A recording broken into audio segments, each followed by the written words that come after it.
Olá, meus irmãos, essa é a nossa terceira aula de um total de 13 que faremos ao longo desse trimestre. E estamos abordando nesse trimestre a questão das seitas e os seus ensinos errados, equivocados e heréticos, as heresias. Se você perdeu a primeira aula ou a segunda aula, procura aqui no canal que você vai encontrar, você vai gostar. Na primeira aula nós falamos brevemente sobre o que são seitas, quais são as características de uma seita e apontamos numa geral, assim, num apanhado geral, alguns erros de algumas doutrinas. E agora estamos tratando desde a segunda aula dos adventistas do sétimo dia e dos erros doutrinários que eles trazem no bojo da sua interpretação equivocada da Bíblia, da Sagrada Escritura, da Palavra de Deus. E hoje nós vamos falar de mais algumas doutrinas equivocadas deles. A primeira delas vai ser o sono da alma. Dizem os adventistas, e eu estou citando um livro deles, chamado Sutilezas do Erro. Se você está acompanhando, se interessou pelo assunto da apologética, aqui nós temos, estou usando esse livro, a série Apologética. Na verdade são 6 livrinhos que vêm numa caixa, num box, da editora Geográfica. É um material muito interessante. Se você quiser adquirir, eu vou deixar inclusive aqui na descrição. Mas procure, veja o melhor preço para você. E vale a pena, é um material que vale a pena ter. E aqui diz, no livro Sutilezas do Erro, página 217, que é um livro deles, dos adventistas, diz que o que o homem possui é o fôlego da vida, o que dá animação ao corpo, que lhe é retirado por Deus quando expira. E o fôlego é reintegrado por Deus ao ar. Mas não é entidade consciente o fôlego de vida, né? Não é entidade consciente ou homem real, como querem os imortalistas. Curioso. Toda essa discussão de fôlego aqui pode parecer uma coisa muito estranha, mas deixa eu explicar por que eles chegam a essa conclusão. Porque a palavra, e o Novo Testamento foi escrito em grego, a palavra grega para espírito é a mesma palavra usada para vento, pneuma.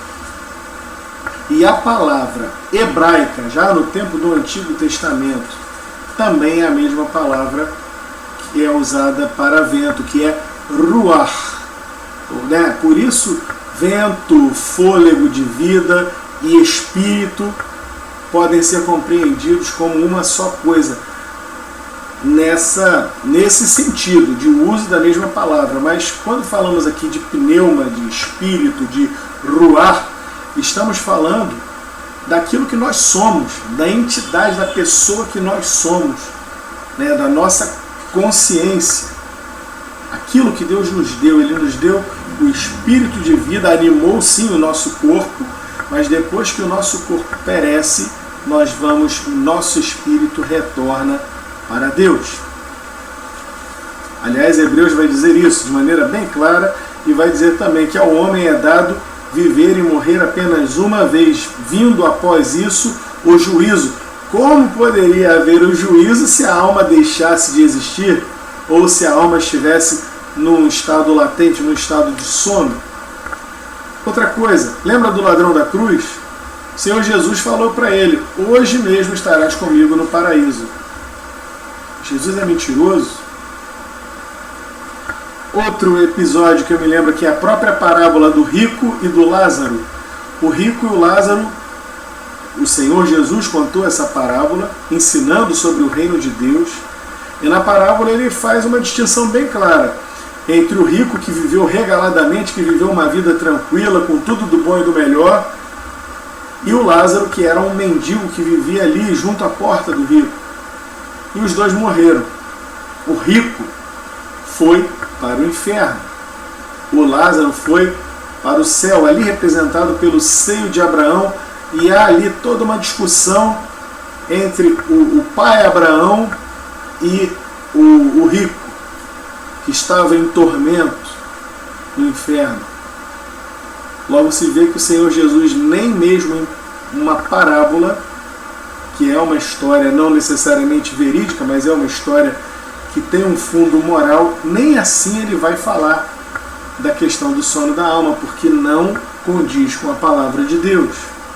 Um outro episódio que eu me lembro aqui, que até anotei aqui no meu material, aquele episódio narrado lá em Mateus 17, versículo 1, 2 e 3, quando o Senhor Jesus vai ao Monte da Transfiguração e ali ele se encontra com Moisés e Elias. Ora, Moisés e Elias já não caminhavam há séculos entre os homens. E agora, como é que é? A alma deles estava dormindo ou tinha se extinguido, morrido? De forma alguma. Estavam todos ali muito bem vivos. Mas o episódio que mais me chama a atenção, a palavra bíblica que mais me chama a atenção, eu vou abrir e vou ler. Está lá em Apocalipse, no capítulo 6, a partir do versículo 9. João vai narrar a abertura do 5º selo. Quando o Cordeiro abriu o 5º selo, vi sobre o altar das almas de vi sobre o altar as almas de todos que haviam sido mortos por causa da palavra de Deus e por seu testemunho fiel, estavam debaixo do altar do Senhor. E estes que foram mortos clamavam ao Senhor em alta voz e diziam: ó soberano Senhor, santo e verdadeiro, quanto tempo passará até que julgues os habitantes da terra e vingues o nosso sangue? Percebe? Eles estavam ali, estavam autoconscientes, conscientes de quem eles eram, conscientes da maneira como suas vidas foram encerradas, interrompidas e ceifadas por causa do bom testemunho. Então não há que se falar em sono da alma. Vou ser bem breve com relação a esse ponto, a não ser para apontar o seguinte, que quando nós fecharmos os nossos olhos aqui, a Bíblia vai nos dizer de maneira inequívoca, de maneira muito clara: você fechou os olhos do lado de cá da eternidade, que ao fechar os nossos olhos aqui, ao findar o labor desta vida, como diz o hino, nós vamos fechar os nossos olhos, nós vamos expirar, e ali estará selado o nosso destino eterno. Quem recebeu o Filho de Deus, o Senhor Jesus, como diz João, capítulo 1, versículo 12, a todos quantos o receberam, deu-lhes o poder de serem feitos filhos de Deus. Então, quem anda com Jesus, quem vem para Jesus, quem recebe o Senhor Jesus como seu único e suficiente Senhor e Salvador pessoal, esse já se decidiu que vai viver e vai passar a eternidade com Deus.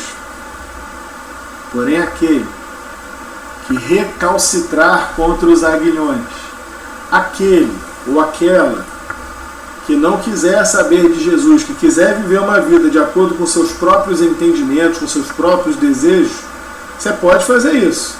Mas é certo que, infelizmente, o seu final não vai ser junto, eu vou ser gentil, o seu final não vai ser junto ao Deus Criador de todas as coisas. E aí, resta saber, você vai preferir uma vida de eterno prazer na presença de Deus ou uma vida de eterno infortúnio, de eterna tristeza, ausência da presença de Deus e tormento eterno? Não sou eu que estou dizendo, é a Bíblia que assim o diz. Portanto, se assim definimos e assim decidimos, estamos com Cristo, somos de Cristo, vamos para a presença de Deus, vamos para o céu. Agora a gente vai falar um pouquinho sobre a questão da guarda do sábado, para fazer uma distinção aqui entre os dois concertos. Na Bíblia nós temos dois concertos, duas alianças bem nítidas. Tanto que a nossa Bíblia, a Bíblia é uma só, a católica ou a evangélica, tanto faz. Você vai encontrar ali uma divisão no meio dela. E de Gênesis até Malaquias, Aquela primeira sessão diz respeito ao primeiro concerto, à primeira aliança. Nós chamamos de Velho Testamento ou Antigo Testamento. E a partir de Mateus e até o Apocalipse, nós temos o que chamamos de Novo Testamento, Nova Aliança, um novo concerto. Tá? Os adventistas insistem em que se deve guardar o sábado, que era uma questão veterotestamentária, uma questão do Antigo Testamento. Eles dizem que a lei, e aqui cabe fazer uma diferença, o que é a lei para os adventistas? Para eles, a lei de Deus e a lei de Moisés são coisas distintas e diferentes. É isso mesmo. A lei de Deus e de Moisés, para eles, não são a mesma coisa. Para eles, a lei de Deus são os 10 mandamentos. Os 10 mandamentos são a lei de Deus. Por quê? Porque Moisés subiu ao monte e lá no monte Deus escreveu com seu próprio dedo nas tábuas de pedra, deu aquelas tábuas de pedra a Moisés. Depois Moisés quebrou, mas aí Deus foi lá e fez de novo. E aí, onde é que foram colocadas essas tábuas da lei de Deus? Dentro da Arca da Aliança. Então a lei de Deus foi a lei que foi escrita pessoalmente pelo dedo de Deus. Mas espera aí, Moisés escreveu Gênesis, Êxodo, Levítico, Números, Deuteronômio, os primeiros 5 livros da Bíblia, inclusive os 10 mandamentos, estão incluídos lá num desses livros, que é o Êxodo, capítulo 20. Você tem ali a lei de Deus dentro da lei de Moisés. Não seria uma só e a mesma coisa? Para os adventistas, não. Para os adventistas, os 10 mandamentos são a lei de Deus e você não pode quebrar a lei de Deus. Inclusive falei na última aula, na aula de número 2, que eles fazem uma seguinte distinção, que o cumprimento da lei é Cristo, tudo bem, que o sacrifício de Cristo é válido e vai te levar para a presença de Deus desde que você tenha cumprido os 10 mandamentos, que são a lei de Deus. Entendeu? E aí é que ganha importância a questão do sábado, porque você tem que guardar o sábado, porque o sábado está dentro dos 10 mandamentos.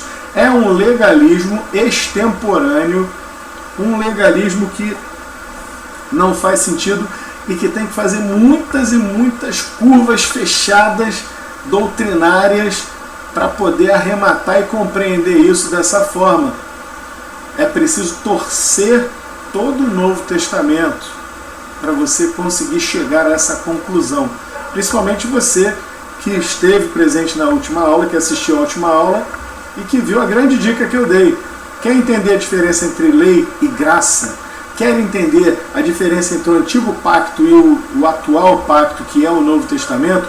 Leia Romanos. Depois pula e vai ler Hebreus. Você vai entender, está claro. A nova aliança é superior à antiga aliança. Mas a gente vai caminhar mais um pouquinho nisso. Então eles dizem que é obrigatório o cumprimento dos 10 mandamentos para todo cristão.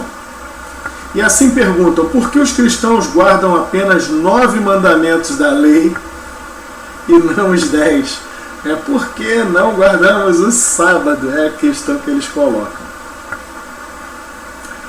E aí a gente vai para essa questão que eu já dei aqui uma avançadinha, a questão dos concertos, das alianças, Havia um concerto anterior, um concerto de Deus com o seu povo Israel.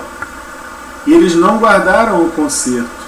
Então a gente vai encontrar lá nos profetas, em Jeremias capítulo 31, em Zacarias no capítulo 11, em Jeremias no capítulo 3, versículo 16, que o Senhor diz que Ele vai fazer um novo pacto, uma nova aliança. E se você quer saber, isso não era nem tão novo assim, porque já estava previsto lá atrás, quando o Senhor falou ao pai deles, a Abraão, em ti serão benditas todas as famílias da terra. Deus não disse a Abraão, vai ser bendita a tua família, não, todas as famílias da terra. Isso já estava escrito.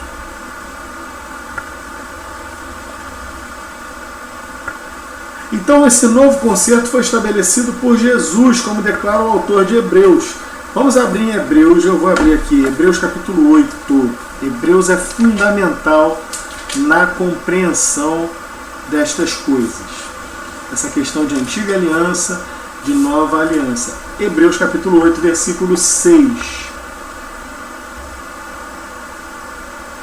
Agora, porém, Jesus, nosso sumo sacerdote, recebeu um ministério superior, pois ele é o mediador de uma aliança superior. Acabei de falar isso aqui.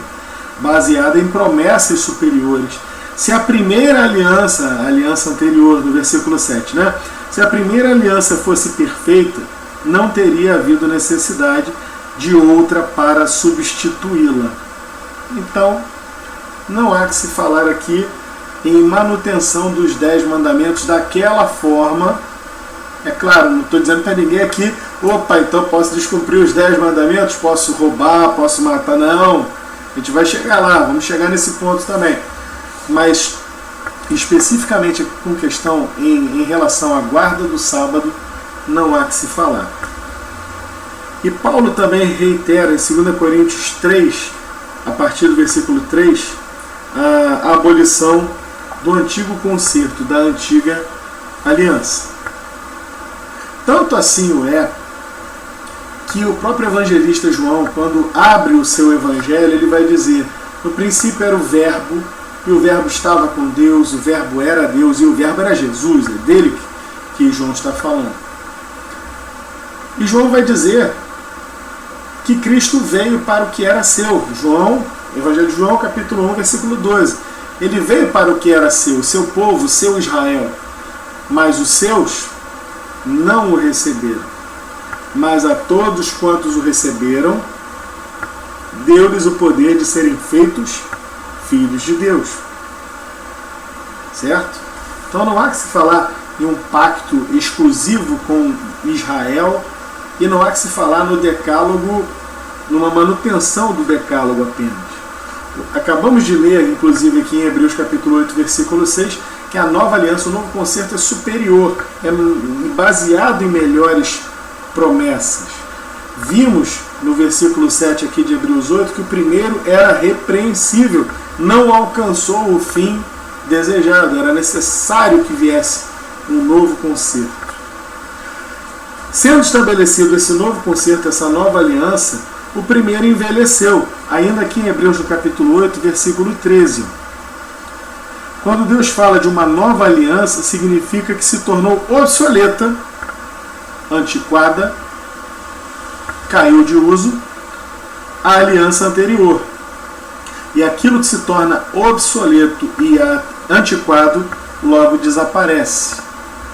Portanto, não há que se falar aqui em cumprimento, senão, se a gente fosse cumprir tudo que está ali no Antigo Testamento, a gente estaria matando carneiro por aí até hoje, o que não condiz, evidentemente, com a realidade.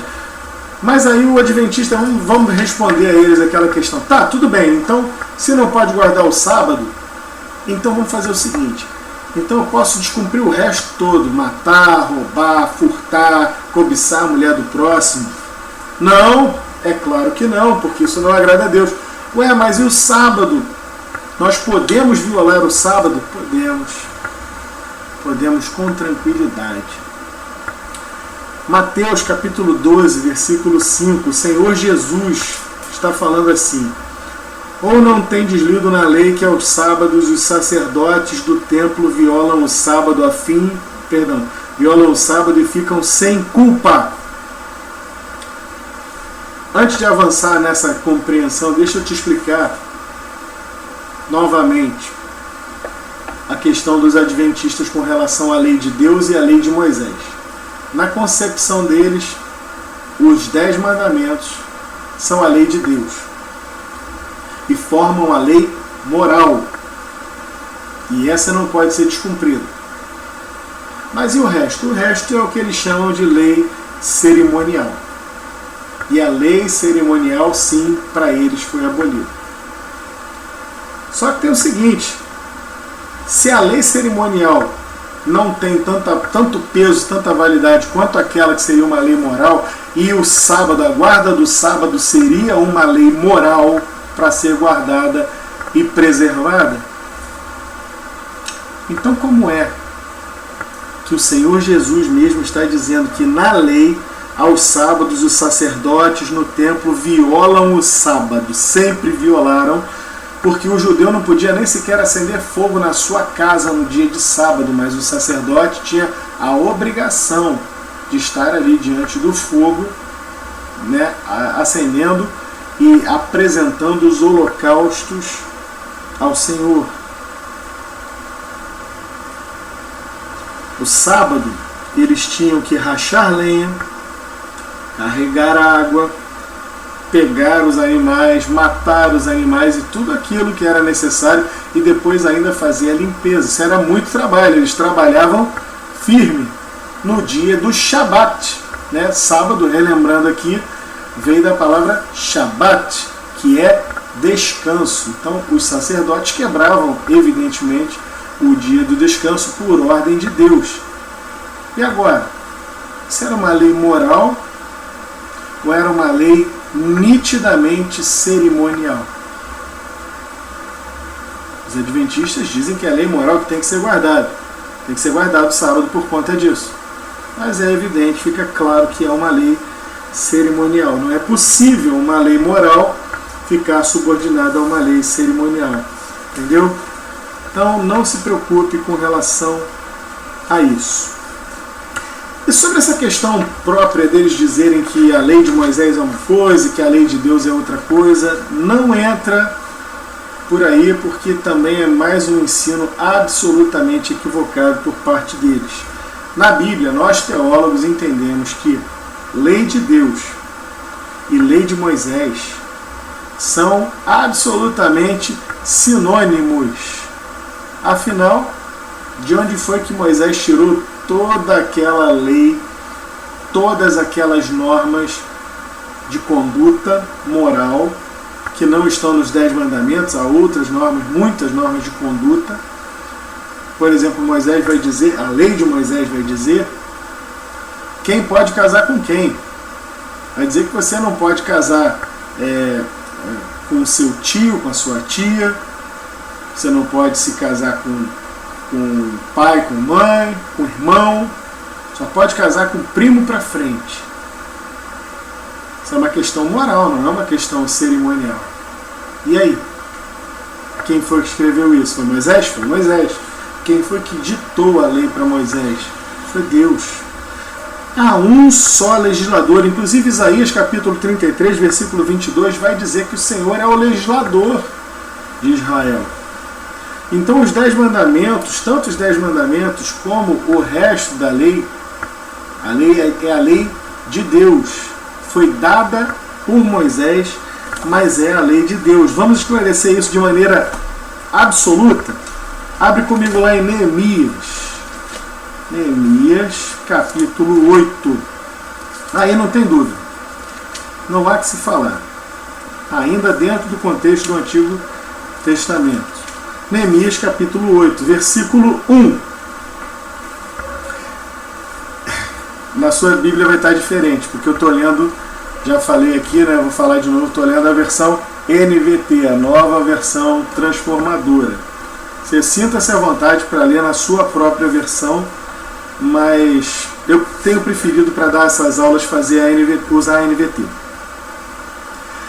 Porque eu estou apontando isso porque a minha vai começar diferente da sua.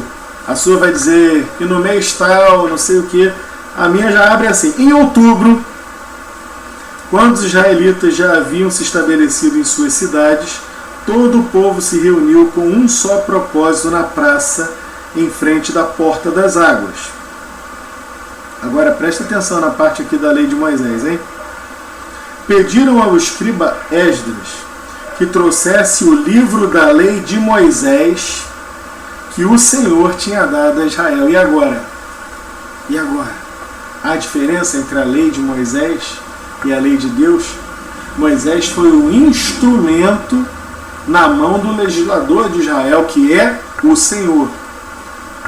Pediram o livro da lei de Moisés que o Senhor tinha dado a Israel.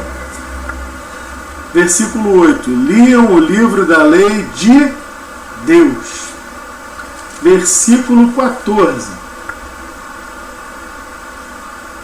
Enquanto estudavam a lei, descobriram que o Senhor havia ordenado por meio de Moisés. Mais uma vez, prova que lei de Deus e lei de Moisés é uma só coisa. Versículo 18. Durante os 7 dias da festa, Esdras leu o livro da lei de Deus. Começou dizendo lá na frente que era o livro da lei de Moisés, que Deus tinha dado. E agora ele vai citando só lei de Deus, lei de Deus, lei de Deus, porque Deus é o legislador. Quem escreveu a lei? O instrumento, Moisés. Quem ditou a lei? Deus. Portanto, não há que se dizer que 10 mandamentos são superiores ou são inferiores. Não.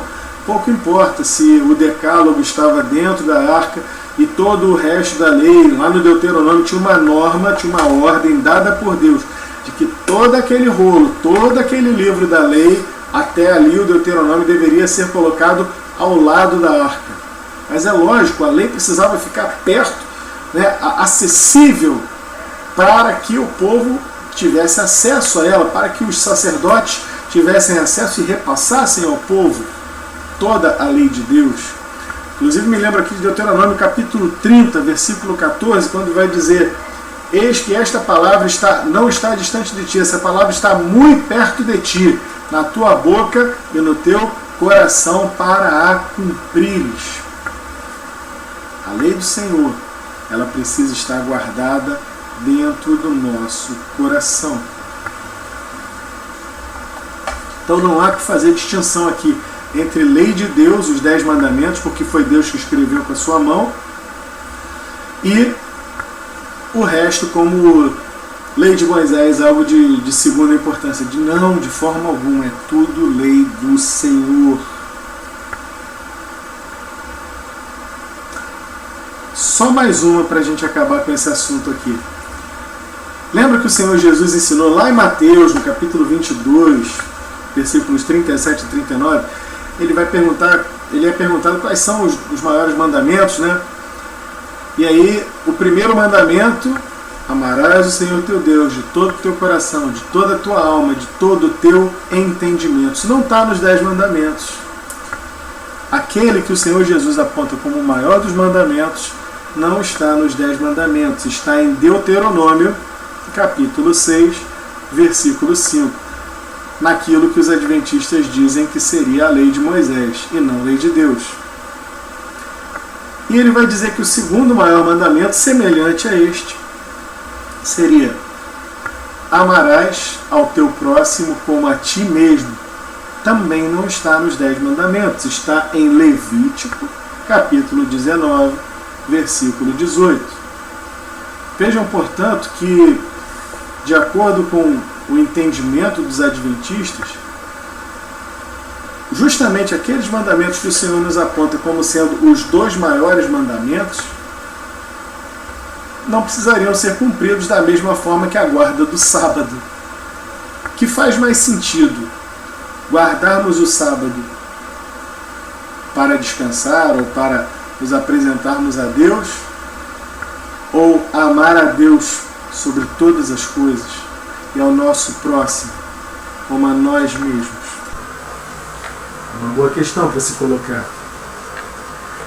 E por fim, eu vou encerrar por aqui, porque a gente já está chegando a meia hora. Vou começar a diluir um pouquinho essas aulas, diminuir um pouquinho o tempo, enquanto estivermos só na internet. Pessoalmente, nós estamos em classe, é mais proveitoso, há perguntas, a gente avança, mas eu quero crer que os irmãos, estando em casa, vão querer a coisa um pouco mais resumida.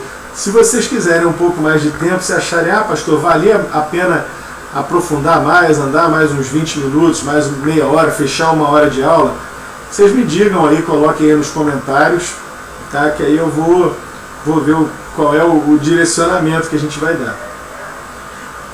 Mas vamos aqui ao Antigo Testamento e ao Novo Testamento, os 10 mandamentos que eles citam, né? Então nós temos lá o primeiro mandamento: não terás outros deuses diante de mim. Está em Êxodo capítulo 20, versos 2 e 3. Ele está repetido no Novo Testamento? Está. 1 Coríntios 10, 19 e 20. O segundo mandamento: não farás para ti imagem de escultura. Está repetido no Novo Testamento em 1 João capítulo 5, 21. Terceiro mandamento: não tomar o nome do Senhor teu Deus em vão. Está repetido em Tiago capítulo 5, versículo 12. Vou pular a questão do sábado. Vou para o quinto mandamento, que é honrar pai e mãe. Honra teu pai e tua mãe. Está repetido. É Efésios capítulo 6, de 1 a 3. O sexto mandamento: não matarás. Romanos 13, 9. O próximo: adultério. Não cometerás adultério. Está lá em 1 Coríntios 6, 9 e 10. Roubo, não roubarás. Efésios 4, 28. Falso testemunho. Colossenses 3, 9. Cobiça, não cobiçarás. Efésios capítulo 5, versículo 3. Quarto mandamento: guarda o sábado para o santificar. Não está repetido de forma alguma em texto algum do Novo Testamento. Se você quiser, inclusive, pesquisar, por favor, pesquisa e depois me manda. Vamos só fechar aqui a questão do sábado. Eu vou parar com a questão do sábado. Isso. Ellen Goldwhite escreve no livro O Conflito dos Séculos o seguinte: o sábado será a pedra de toque da lealdade, pois é o ponto da verdade especialmente controvertido. Quando sobrevier aos homens a prova final, traçar-se-á a linha divisória entre os que servem a Deus e os que não servem. Ou seja, no fim da história, de tudo que aconteceu na humanidade, de acordo com Ellen Goldwhite, o que vai valer é o seguinte: quem guardou o sábado, quem não guardou. Olha que coisa. Oséias 2,11 vai dizer que um dia os sábados vão acabar. Essa profecia foi cumprida em Cristo, como afirma Paulo em Colossenses 2, de 14 a 17, Gálatas 4, 9 e 10. Mas aí vamos lá então para Colossenses capítulo 2. É importante esse texto. Olha a torção que eles dão. Eles torcem completamente a questão aqui. Colossenses capítulo 2, versos 16 e 17.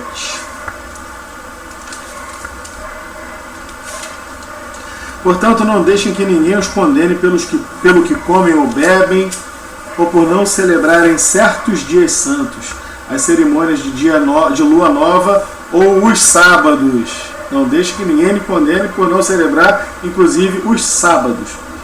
Pois essas coisas são apenas sombras da realidade futura, e o próprio Cristo é esta realidade futura. Então não tem porquê. Aí, diante desse texto, sabe o que o Adventista vai dizer? Não, está falando das festas, os sábados especiais, da festa de Páscoa, da festa dos pães asmos, das festas judaicas, né? Do Pentecostes, a festa das trombetas, a festa da expiação, a festa dos tabernáculos. Está falando desses sábados anuais, esses sábados diferenciados. Acontece que não há uma divisão aqui quando se fala em dias de festa, luas novas e sábados. É a fórmula para indicar todos os dias sagrados. E dia sagrado era dia sagrado semanal, mensal, anual. Não há uma diferença entre um sábado. Afinal, todos os sábados eram do Senhor, não é verdade? Guarda o sábado para o santificar. Como é que pode você não guardar um sábado cerimonial de uma festa dos tabernáculos, por exemplo, mas guardar o sábado semanal? Não faz o menor sentido. Outro ponto que é importante: a palavra sábado, sábados ou a expressão dia de sábado aparece e ocorre 60 vezes no Novo Testamento. tá? Você pesquisar no Novo Testamento, você vai encontrar sábados, ou dia de sábado, 60 vezes. Das 60, em 59 vezes, os adventistas reconhecem tratar-se do sábado semanal, que eles guardam. E apenas um caso, que é justamente esse texto que estamos lendo aqui, eles negam, aí não é o sábado semanal, aí são os sábados anuais. Está escrito lá no Estudos Bíblicos dos Adventistas, página 378. Os termos sábado, sábados e dia de sábado ocorrem 60 vezes no Novo Testamento. Em cada caso, exceto um, refere-se ao sétimo dia. Em Colossenses 2, 16 a 17, faz referência aos sábados anuais e por aí vai. Por quê? Porque a eles interessou fazer essa interpretação que é absolutamente equivocada.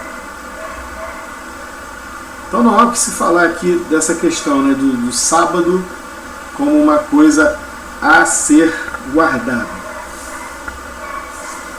Aliás, Êxodo capítulo 16, verso 29, vai dizer que ninguém devia sair da sua casa no sábado.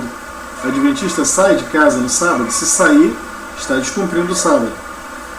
Êxodo 35, verso 3, era proibido acender o fogo na casa, Será que alguém faz comida lá na casa dos adventistas no dia de sábado, liga o fogão ou o forno?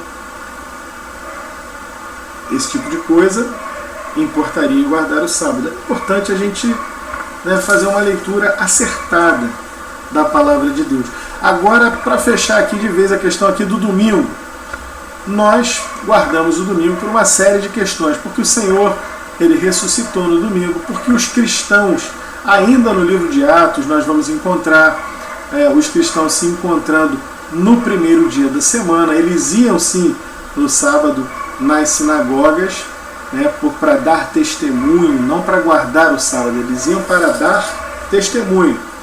Mas eles se reuniam como cristãos no primeiro dia da semana, o dia da celebração era o primeiro dia da semana. Mas aí, Ellen Goldwhite, americana, numa interpretação absolutamente equivocada, ela vai dizer o seguinte, num folheto, o folheto Por que se guarda o domingo, na página 3 desse folheto, ela diz: o domingo, segundo o dicionário Webster, chama-se assim, um parênteses aqui, domingo em inglês é Sunday. Sunday é o dia do sol. Então ela está dizendo aqui que se chama assim dia do sol, porque antigamente era dedicado ao sol ou ao culto do sol. Então Ellen Goldwhite está dizendo que não se pode adorar a Deus no domingo, porque domingo, antigamente, nos tempos do Império Romano, era o dia de adoração ao sol. Só que ela está esquecendo que em inglês, na mesma língua, sábado não se fala sábado, mas se fala Saturday. Saturday, em Satur, vem de Saturno. O mesmo Império Romano dedicava este dia, o sétimo dia da semana, à adoração a Saturno, outro deus do paganismo. Portanto, essa interpretação é absolutamente equivocada. Tanto faz adorar a Deus no dia de Saturno como no dia do Sol, sob esta ótica, dá na mesma. Aqui em português não, aqui em português nós temos o nosso domingo, vem do latim Domenico, dia do Senhor. Fica tranquilo, porque é o dia do Senhor mesmo, de fato e de direito. Ok?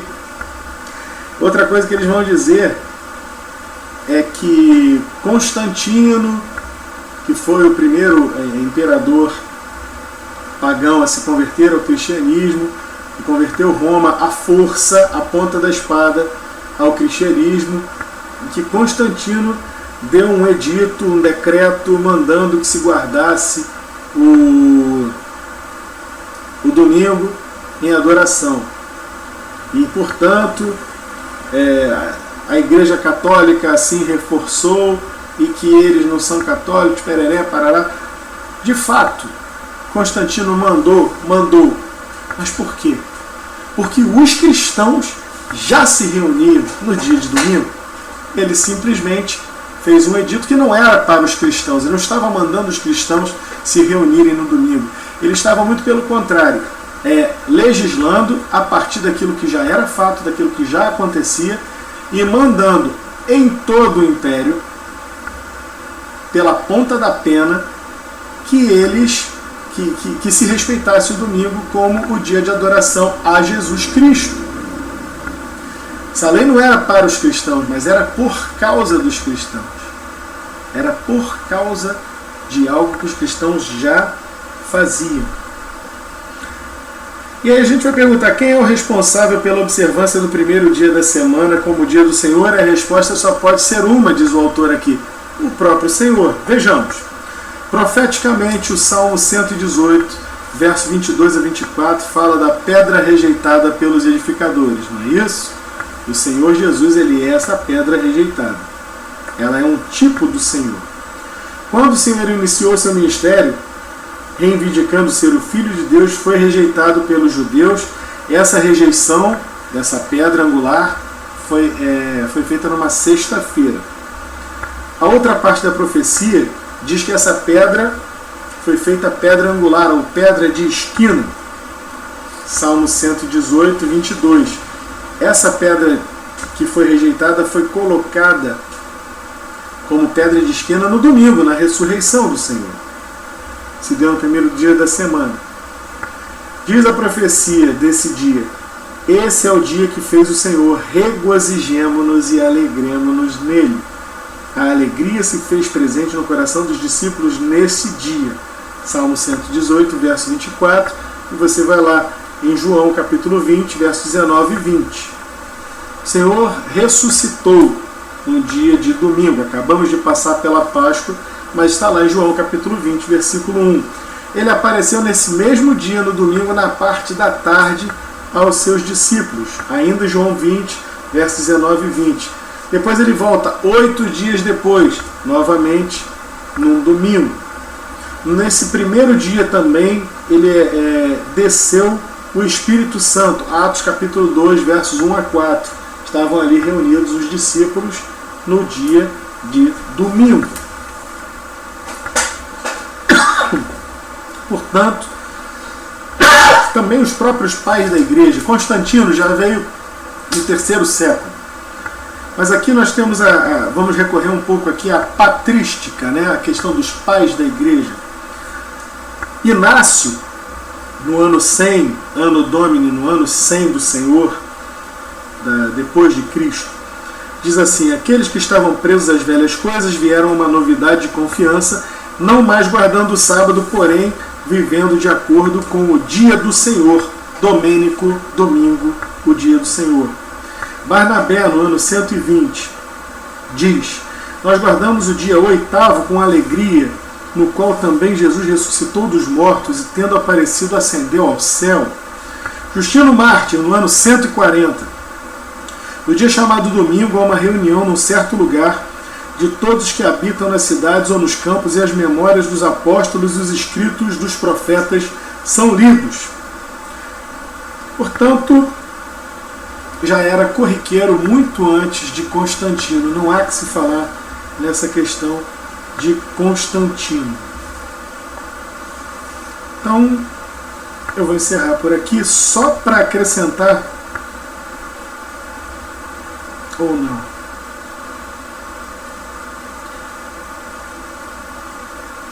Vou acrescentar mais uma coisinha da minha própria pena aqui, do meu próprio punho. Essa não está no material. Vou abrir minha Bíblia em Atos 15. Atos, capítulo 15. Em Atos 15, o que está acontecendo? O chamado Concílio de Jerusalém.